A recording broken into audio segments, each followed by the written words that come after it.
Então havia ali, à partida, um desfazamento que para mim tinha que ser sentido como escritor, e também eu fazia parte da comissão científica que apoiava o governo.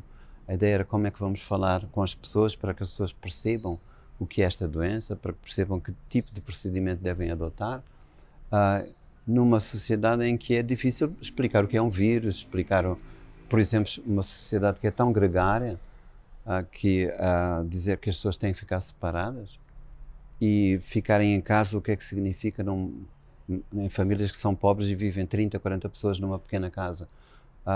Então, tudo isso obrigou a repensar e a adequar para o contexto local, não é? Aquilo que eram preceitos globais. Não é? E foi muito curioso porque os moçambicanos tiveram um entendimento muito rápido da situação. Não é tão difícil explicar que há um ser invisível que pode provocar este tipo de desordem, porque essa cultura acredita muito profundamente nesse lado invisível do mundo, não é? E eu acho que correu muito bem. Nós tivemos uma capacidade de resposta muito boa. Basta dizer que durante toda a pandemia em Moçambique morreram 2.000 pessoas. Isso era o número de pessoas que morria por dia, às vezes em países como o Brasil, infelizmente.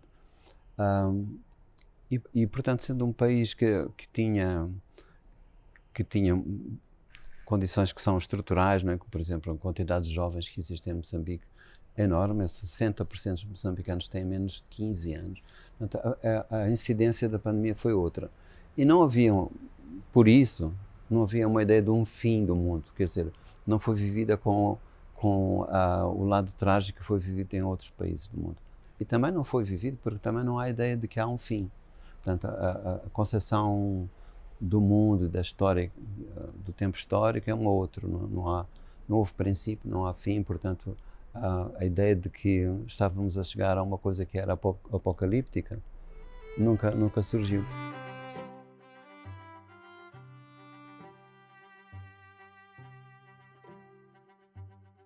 É quase um contrabando que faço permanentemente entre aquilo que é a biologia, naquilo que ela tem de irreverente. É isso que eu gosto. A biologia é uma disciplina que é muito indisciplinada, vamos dizer assim, que ela não... agora não tanto, porque ela está capturada por interesses que são interesses financeiros muito poderosos, indústria farmacêutica, etc. Mas a biologia propõe coisas que são muito radicais para repensar o mundo. E uma coisa que ela propõe, por exemplo, é esta ideia de diversidade que a gente sempre coloca fora de nós. A biodiversidade está na floresta, está nos ecossistemas. Não, ela está dentro de nós, não é? Nós somos profundamente diversos. E só uma pequena parte de nós é realmente puramente humana.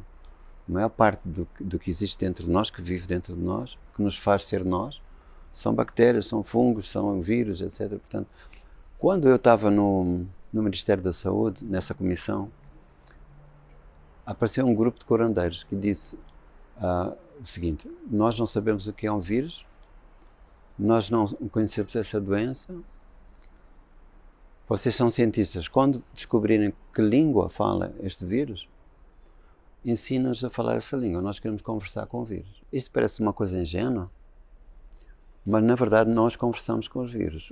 A ideia que persiste hoje é que nós vencemos o vírus como fosse uma batalha militar, etc. Mas o vírus cumpriu a sua parte, isto é, ele reajustou-se para um convívio mais sereno connosco. Se ele não tivesse tido as mutações que teve, até chegar a esta Omicron, nós estaríamos ainda hoje em pandemia. Mas é muito difícil que se admita que isto foi uma coisa feita a dois, não é? E a tal conversa, portanto, existiu, não é? A nível invisível, como é que o contacto genético entre aquilo que é o humano, o não humano, o viral, foi sendo feito. E tem uma coisa, mesmo onde a gente se pensa mais puro, dentro dos nossos genes, no genoma humano há 8% que é genoma de vírus. São genes de vírus, não são nossos. A gente tem medo de perguntar o que é que estão a fazer esses genes dentro de nós.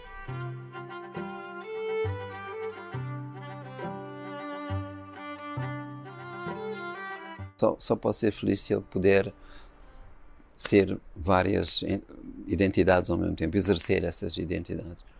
E faço isso porque sou privilegiado, porque muita gente no mundo não pode fazer. E eu sinto que se eu me identifico como, se a minha primeira identidade, aquela que me determina, é ser escritor, eu fecho janelas que são importantes para mim. Isto é, a biologia é uma delas, não é? E por isso eu quero manter disponível, acho que o mais importante e o grande segredo é estarmos disponíveis a sermos outros. E esses outros, no fundo, quando a gente vai descobrir, já estavam dentro de nós. Não?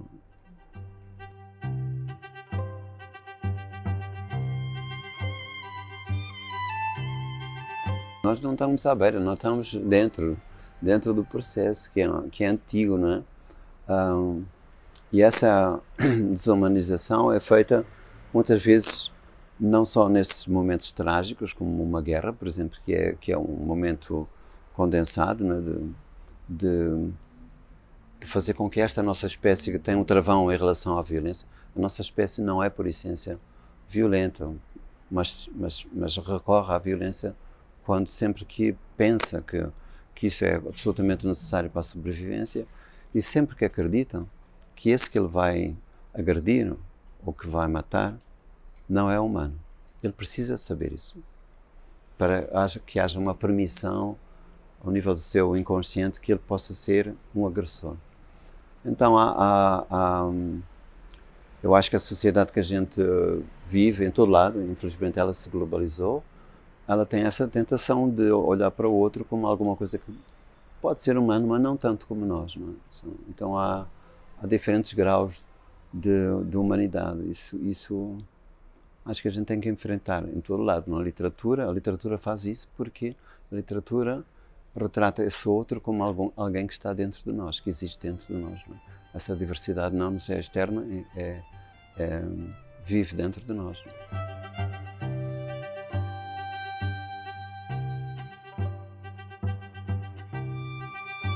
Acho que é preciso resgatar isso que é o que faz parte do próprio Brasil, quer dizer, não creio que isso vai encontrar em África, vai-se encontrar na África que existe dentro do Brasil, que estava sendo negada, que estava sendo, digamos assim, branqueada. Agora, que é preciso não ceder à tentação de romantizar isso que é essa ancestralidade. Não? Essa ancestralidade também, mais uma vez, não é pura. Então, a história da África está marcada por aquilo que foi a história de qualquer outro continente. Teve gente boa, teve gente má, teve violência e não foi preciso que chegasse ninguém de fora para que houvesse esse tipo de agressão. Então, a minha preocupação é que a arte depois não faça essa falsificação em nome de encontrar uma espécie de bom selvagem, não é? que era a ideia de Jean-Jacques Rousseau e desses todos que depois repensaram criticamente a escravatura, não é? E eles foram os abolicionistas, etc. Mas havia ali presente uma ideia de que esses que seriam os africanos ou que seriam os indígenas do continente americano viviam num estado absolutamente romântico de harmonia e igualdade. Não era assim. E a reivindicação, se for essa, ela vai falhar, porque a grande reivindicação é que esses africanos, esses indígenas, essa gente que foi realmente cruelmente tratada, era como todas as outras pessoas. Essa que é a grande reivindicação. Somos humanos e temos uma história diferente, mas essa história diferente não nos pode impedir de nos aproximarmos e de agora construirmos juntos um futuro melhor.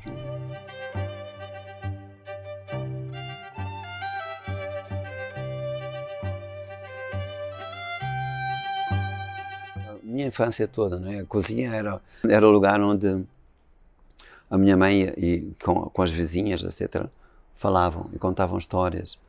E aquele lugar era um encantamento, porque elas falavam nisso sempre meio em segredo, em murmúrio. Havia ali uma coisa que parecia que me convidava a uma certa subversão também. Eu queria pertencer àquele universo. E essas vozes estão presentes dentro de mim quando eu tenho que escrever uma história. E sobretudo quando eu tenho que escrever uma história de personagens femininos, por exemplo. Elas me ajudam a perceber que esse meu lado feminino foi construído nessa infância, nessa cozinha e principalmente com a minha mãe. Sim. O meu pai apoiava dezenas de... Nós nem sabíamos qual era a dimensão disso. Quando ele morreu, recebemos várias cartas que mostravam que ele tinha feito... O empenho dele na vida inteira foi ajudar crianças, jovens, a escrever e depois a publicar, porque ele trabalhava numa editora. Então nós pensamos que temos que continuar este trabalho. E temos uma fundação que é gerida pelos 3 irmãos, somos 3, e que agora faz isso de maneira mais institucional. Temos uma equipe que trabalha com jovens, fazemos tutoria durante um ano, depois publicamos os livros, e já publicamos várias dezenas de livros de jovens que de outra maneira nunca publicariam. Não fazemos isto por alguma caridade ou isso, mas fazemos isso porque também nos descobrimos a nós próprios. Eu, quando leio aqueles meninos, não há nenhuma relação paternalista, eu aprendo com eles também.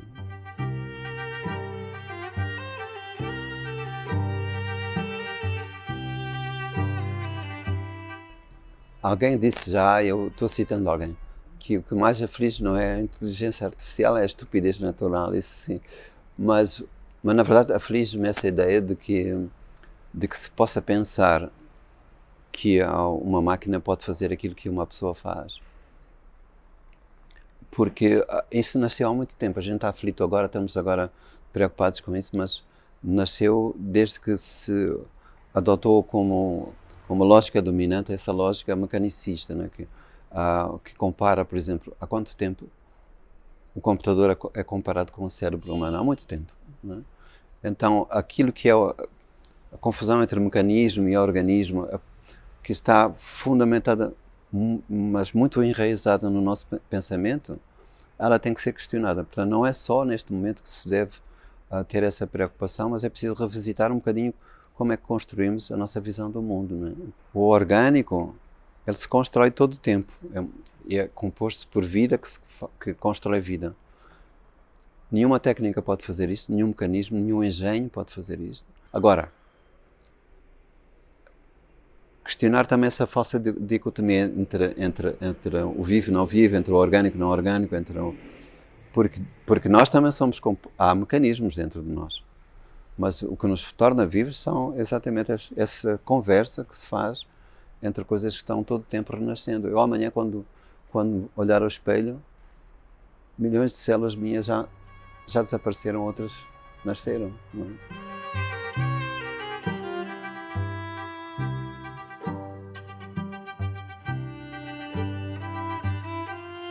Eu não me lembro de nenhuma história que o meu pai e a minha mãe me tenha contado quando eu era criança, não me lembro.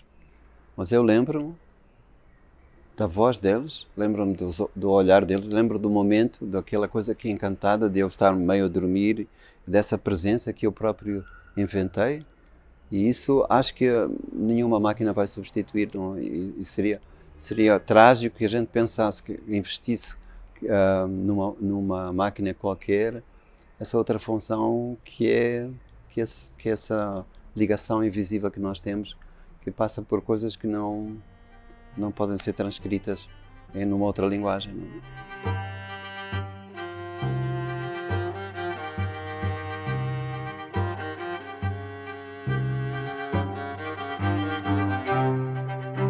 A literatura, ela já bebe numa coisa que é profundamente humana e que nos humaniza, que é a capacidade de criar histórias e a necessidade de ouvir histórias.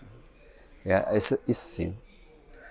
Mais grave que um menino ou uma menina não saber escrever bem ou não ler muito, é essa criança não saber contar histórias, não ter apetência para ouvir histórias através dessa forma humana que sempre aconteceu na nossa espécie. Não é? Precisamos que haja um sentido. A nossa espécie precisa criar sentido. Esta coisa, a vida, o tempo, a nossa existência tem que ter um sentido. E como é que se constrói um sentido no meio deste caos todo de sinais que nos chegam todo o tempo? Através de uma história que faz essa ligação, que tece isso que parece desligado. Não é? Então isso é absolutamente essencial.